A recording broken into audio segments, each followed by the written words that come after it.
recycling primarily. It was a artwork that was done as a utilitarian form of artwork, and what they were essentially doing was taking tin containers that the U.S. Army garrisons brought to the New Mexico territories and turning those thrown away containers into finished pieces of art.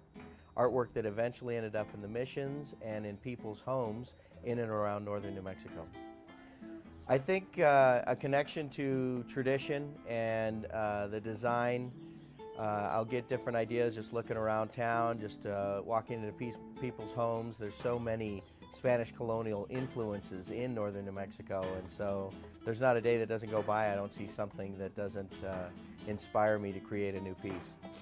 I think there's a part of tinwork that's very nuts and bolts, so when you're doing the design and layout, it's fairly obvious where you're going with the project and what needs to be done, but there's another part of it that I really enjoy that's really about connecting to culture and history and my family's traditions.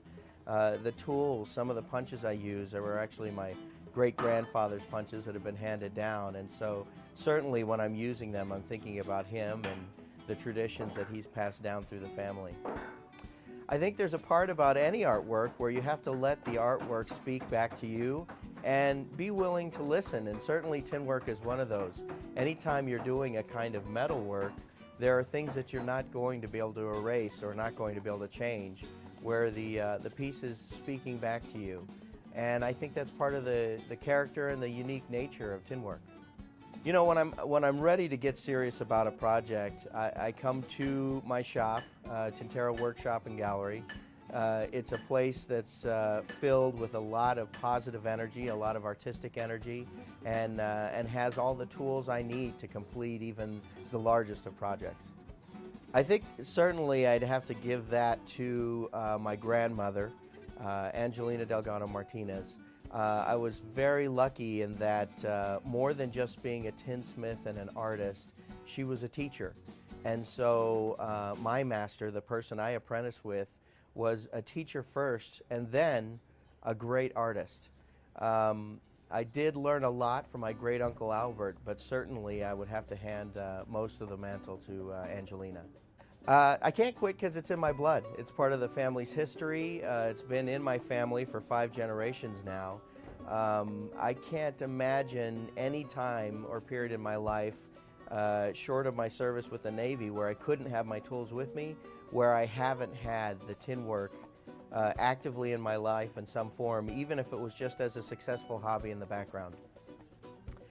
Well, I think I would certainly continue to do tin craft, even if it was just for my own satisfaction. There's a wonderful thing I get back from it. But certainly I've worn many hats over the years. I've done everything from run retail businesses to serve as a quality control manager for optical labs, to tuning sport bikes, to working on aircraft. I've got a federal license to do that. So there's plenty of options to be done if I can't literally make my living from tin.